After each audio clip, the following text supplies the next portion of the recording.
bakit nag-fail yung mga tech or tech predictions? Why do they fail? Actually, I would say most of them fail. Diba? Yeah. So yung mga persistent lang na still here today, yun yung nakita natin. Pero Yes. madaming before na. Why do they fail? Yeah, the first one I think na reason kung bakit nagfe-fail is that we're overestimating the speed of technological progress. Yes. Sobrang akala natin na kapag nandyan siya na-introduce, ayan na siya. Eh hindi. Kasi even the developers and owners, ang talagang iniisip nila is like ang daming mga unrealistic promises. 'Di ba? So hindi siya laging agad-agad na ay pag na-introduce siya, andyan na siya. Grabe kasi Kikita sila na mag-market agad. eh. Grabe Oo. sila OA sila mag-market. Correct. Should And be then more discerning to who you listen to. Diba? And then number 2 is that we're underestimating naman yung human habits and resistance. As what I've mentioned kanina, no? Kasi, yun nga, nasanay na tayo na ito yung ginagawa. Yan yung nagiging possible reason kung bakit nagfe-fail or nagsuslow down yung progress ng technology. Kasi hindi pa ready yung taong gagamit. Kasi again, di ba, napaka-importante sa technology, yung consumers, yung mga gagamit. Kasi kung wala namang gagamit, hindi rin yan mag-a-advance. Yeah. Di ba? So, kailangan natin i-make sure talaga na even the human, o tayo, mismo, di ba? Actually, one good example of that is the emergence of fintech. Yeah. Diba? So, Fintech. marami na una sa, of course, pinaka-popular today, GCash. GCash. Diba? Pero may nauna sa kanila eh. May nauna sa kanila, ng other company, di ba? But the people were not ready. Yeah. Well, to be realistic, there was no pandemic yet. Correct. So, nag-invest sila on fintech, tas people were not parang comfortable or maybe trusting on having their money on a digital Wallet. in a digital form, in a digital wallet. Tapos, nakakapag-transact ka naman regularly via credit Kaya card naman. or via cash. Kaya naman. Eh, nung before pandemic, nawala na sila. Diba? Tapos, yung isa, remain. And they were there when they were needed. So, minsan, ganun din talaga. Of course, the technology is good Correct. and they continue to develop it. Pero yung timing, Correct. Timing din. Oo, timing. Correct. Timing is Very key. important. Timing din talaga. oo. And then another one, no, as I've mentioned kanina din, cost. Dapat yung cost niya is kaya niyang yung value, iangat yung value. Yeah. Kahit costly siya, kung malaki naman yung value na ibibigay, then it's still there. 'Di ba? And then lastly, as I've mentioned kanina din, no, na dapat hindi din natin iniisip kasi mali yung ina-assume natin na i-replace tayo ng technology. Hindi, kasi marami naman tayong ginagawa, 'di ba? Maraming trabaho, maraming jobs right now na tinutulungan ng technology. Yes. Hindi tayo pinapalitan ng Yeah. technology. Correct. Yun. Kaya yun, medyo natatakot kasi yung tao. Nandun na yung resistance. Kasi nga, medyo yung connotation is that, re-replace na tayo niyan, ganyan. So, yun. For me, nagpe-fail din. Siguro, related siya sa value, no? Kasi I was thinking of Pokemon Go. You know, it's an augmented reality. Correct. Yung Pokemon Go. Everybody's maski ako. Alam niyo yung craze ng Pokemon Go before. And sometimes, it's just not tying yourself to a very strong IP. Or in this case, Pokemon is a very strong IP, number Very, one very. best-selling IP. Ang Intellectual property, Yes, right? intellectual, yeah, ang Pokemon. So kahit ano pang product yan, lagyan mo ng Pokemon, pupunta yung ano doon, yung Tama. market, Ako. yung mga Ako. tao. So, if Pokemon Go became successful, ano nangyari din sa ibang AR games na similar yung concept na you walk around, you do something in the real world while sa phone mo may nangyayari because of GPS and stuff. Nag-fail sila kasi they didn't embrace a strong IP like Pokemon or Pero si Pokemon Go, is it as popular now? Marami pa rin Marami pa din, sir. It's Marami still pa din. very dedicated pa rin ang Oo. player base pa rin talaga Yung niya. anak ko kasi Pokemon cards. Pokemon cards Yeah, na. isa din yan. Ayun sa related naman sa NFTs yung ano. Oo. Tsaka ano pa, oo, actually. Diba? Parang natin tinitignan sa sa website. Magkano ba ito? Magkano na sir, yung value yung ng latest card na set, to? yung latest sold. At at 12 years old. Oh, Ganun na siya, no? So meron siyang booklet, ganyan. tinitignan binder. niya. Talagang- Pag Christmas, birthday gift, ganyan, graduation gift, gusto niya Pokemon card. Parang may gano'n siyang concept. Yeah. I was never like that nung sa May tinatay na value dun sa mga Oo. ano niya. Meron siyang Ganun ganong na yun, na-understand yung ganong concept. That's actually cool. Interesting, no? So, Talagang timing. so they stop, di ba? Yung mga these trends, they still, so what you're saying is attaching it to a strong IP. Yes. No? Oh. Anything else? Ikaw, Dale, ano sa tingin mo?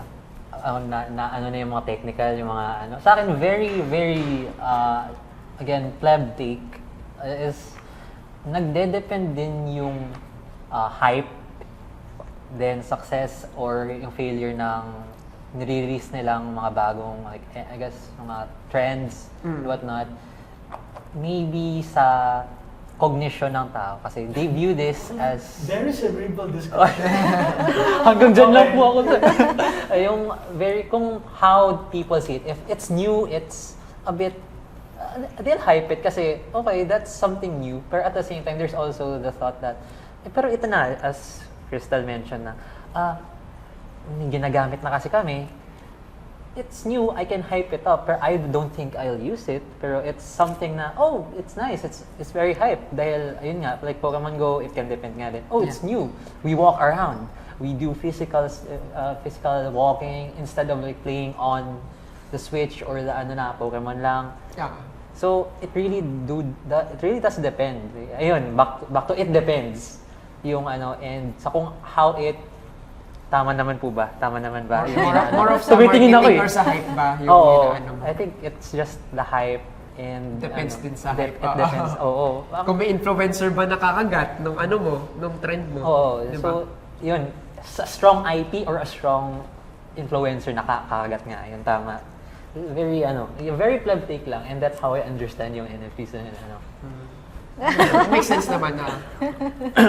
So, next question here is how do we evaluate future trends properly? Siguro I'll start off with this one. No? Take note of who you're listening to. No? So, are they really experts or they do have an ulterior motive for Yes. making that endorsement? Diba? So, yun na. So, and like on anything you take advice, you don't take advice on your health. Not necessarily, I mean, even if it's your family member, kasi hindi mo sila doktor. Oo. Diba? So, listen to the experts. You will discern properly kung kaino ka magte-take ng information, know the background. Of course, it's much more work rather than just, oy, magaling siyang basketball player, magaling na artista, maganda siya, magwapo siya. Tama yung sinasabi niya. Diba? It's not always the case. Especially yung mga influencers din. So, be more, investigate further. Oo, diba? Thorough. Kung yun talaga yung kung bakit niya sinasabi yung o ini-endorse yung produktong in-endorse niya. Pero kailangan nating ilagay yung tamang tao sa tamang posisyon. Right. Yun din. Like, ayoko na pala ilagay yung politics. Kasi may mga senador tayo. Right? I wanna say that kasi, I don't know, we have the platform, Very so... social na. Kasi, yun nga, very importante talaga na kung sino yung right na tao, yun yung ilalagay natin sa right position. Kasi siya yung mas knowledgeable, siya yung mas nakakaalam kung ano ba dapat at hindi dapat na gagawin. So, going back to the question, how to evaluate future trends properly. The first one is, yun nga, are we solving real-life problems? Yes. Diba? Sinasolve ba natin yung real-life problems ng tao? Or ginagamit ba natin to on a day-to-day basis? Gagamitin ba natin to on a day-to-day basis? And then, sino ba yung magiging consumers natin? Sino yung target yung audience? Is this like work, yung mga taong or empleyado, 'di ba? Or mga estudyante ba to? So you need to make sure that you have a good use cases. Yes. 'Di ba? Kasi baka mamaya nagkaroon lang ng trending lang siya, pero hindi naman talaga natin evaluate properly kung sino-sino yung mga kakailanganin natin or sino yung mga tatargetin natin para gumamit or kumonsumo ng product natin. Okay? And then, next one is that, siguro yung cost. Kailangan, pag nakikita natin, dapat yung isang technology is, bumababa yung cost, pero lumalaki yung value. Di ba? At parang on a timeline, dapat hindi siya tumataas yung cost, pero pababa yung value. Dapat hindi ganun. Pwede naman sigurong magsabay, okay? Pero as much as possible talaga dapat laging na-outweigh ni cost yung value natin. JP, Dale, any thoughts on this? I mostly agree ako dun sa Definitely, one of the factors is yung performance sa market. Pero, ayun, very important din talaga yung na-highlight mo ng, sir, yung sa be discerning on sino yung nag-bring ng awareness to certain trends. Kasi sometimes there are ulterior motives. No. Yun nga, na-mention ni No. Dale yung may Mga nagra-rug rug pull, pull. di ba? So, ang mahirap, in a way, pero dun tayo sa where most of their value you can get from. So, kung saan ka mas makakuha ng value and ano yung important sa'yo, yung nagagamit mo, or kunyari, if it's intellectual property, if this is important sa'yo, kung mahal mo ba si Sonic the Hedgehog, okay ba sa'yo yung bumili ng product, oo, di ba? Ng products na for that, or if hindi naman, then bakit mo kailangan mag-push through with that trend, di ba? So, yun, be discerning lang. Ayun, sabi din ni JP. Pero I think yung main takeaway ko din dito is, hindi lahat ng trending or hindi lahat ng talaga hype tatagal. Yeah. Ganun. Pwede tayo mag-insert ng hugot dyan, pero hindi naman talaga. So anong Ano yung hugot? Lito Magal. Ay, Yung sir, yung Axie Infinity. Hindi pa rin siya makamove on. Kasi hindi lang pera, oras din yun. Oo, di ba? sir. Hindi ko na alam kung ba't ako sumali dun, pero... Sino nag-convince sa'yo? Isa ko pong close na friend. Yeah. Be Shout very out. discerning. Oo, be discerning. Kasi sir, syempre parang Pokemon kasi. Sabi ko, ay, naglalaro ako ng Pokemon. Laro din ako kasi may pera. Yung kalalabasan, nawalan ako ng pera. Gastos, nasistress ako. Pandemic talaga. Sana Pandemic nagkasino mo. ka nila. Oo, sana kasi physical pa. Joke lang. Gambling, no. No. Don't promote. Yan, hindi ako discerning. Parang Kaya yan. na-recall ko nga, ayun din parang merong yung trends din, merong movements din yun Na-recall ko kasi, di ba ngayon medyo hype yung Pokemon cards nga, yung Yes. TCG. Marami ako naririnig within the scene na yung mga nag-hype daw ng Pokemon cards before, galing sila dyan sa sneakers. Yeah. Ay, meron tayo sa office na ganyan. Meron Yes. tayong actually yung talagang enthusiast ng mga collectors. Pero may mga business people na LARPers ang tawag nila or lang sila nagko-cosplay as Pretending. enthusiasts pero they went into that para i-pump yung yung market. Tapos biglang yun nga, rug pull. So anong nangyari, yung mga ibang mga sneakers artificially increase in Nag-inflate. prices. Tapos nag-inflate. Tapos yung mga actual enthusiasts, bad trip sila kasi bakit sobrang mahal na nito Dati sila lang pumapansin Oo, doon. kami lang Ngayon, may gusto nito Bakit okay. ang mahal na LARPers. ngayon? Dahil ang dami na, tumaas yung presyo. Ganun na nga po. So, ngayon, ang kwento, lumipat daw sila ng Pokemon. So, ganun na yung nangyayari sa Pokemon. Kasi yung uso na naman. So, Tumaas na naman sila. Tapos, ngayon daw, nagmamigrate na iba sa One Piece. Yeah. It's Cards din. Anime. Cards din ng One Ang Piece. daming Oo. Crazy. So, yun nga yung trends talagang hirap din talaga mag-discern, no, sir? Kung talagang, hirap din talaga mag-discern kung paano tayo paano tayo susundan? So, Christian, would you say, this portion is Mythbuster portion? If it's hype, it's important. What do you say to them? No. If it's hype, it doesn't necessarily mean it's important. If it's hype, it's visible. Kasi kita natin siya lagi, di ba? So, trending siya. It's hype, it's visible, pero it doesn't mean it's important. Kasi kailangan natin ma-make sure na may value siya. Yes. So, hindi naman lahat ng hype merong value. Yeah. So, yan. So, very important It must yan na, natin. Kasi hype is, yun nga, nagpapatrending lang tayo. Yeah. Hence the word hype. Correct. Hype lang talaga. So, pero of course, would you say on the argument on the other side, meron din bang importante na na-hype? Oo, meron naman. Oo, meron din naman. Hindi naman porket sinabi natin na hype. Baka kasi mamaya maging negative yung connotation. oo, Yes, sa so hype, baka sabihin nila, ay, hype lang yan, hindi yan, malabo na yan mangyari and all. Kaya natin siya in-explain kanina kung ano ba yung mga future trends na nag-i-stack talaga. Yeah. 'Di ba? So yun yung kailangan nating tingnan. So hindi naman ibig sabihin na yun nga baka magkaroon lang Na-hype siya. oo, Hindi na na-hype siya siya, hindi na maganda. siya importante. Hindi. May mga importante pa rin. Kailangan lang talaga natin maging mapanuri. Yes. Diba? So, ano maganda ngayong i-hype? Oo nga. Ayun. Ano magandang Ano- i-hype ngayon? Ano bang magandang i-hype? Current trends. Current trends na nakikita mo for the future. For the future, kasi alam nyo ngayon, parang napapansin ko I'm not sure kung ako lang yung nakakapansin ito or marami rin sa atin nakakapansin, na yung mga before na sumikat, bumabalik. Kasi nagkakaroon tayo ng newer Nostalgia. generation. Like the Backstreet Boys. May mga newer Backstreet's generation back. kasi tayo, no? Na hindi nila na-experience kung ano man yung ginagawa natin before. Like for example, photo booths. Oo nga. Ah, That's photo true. booths.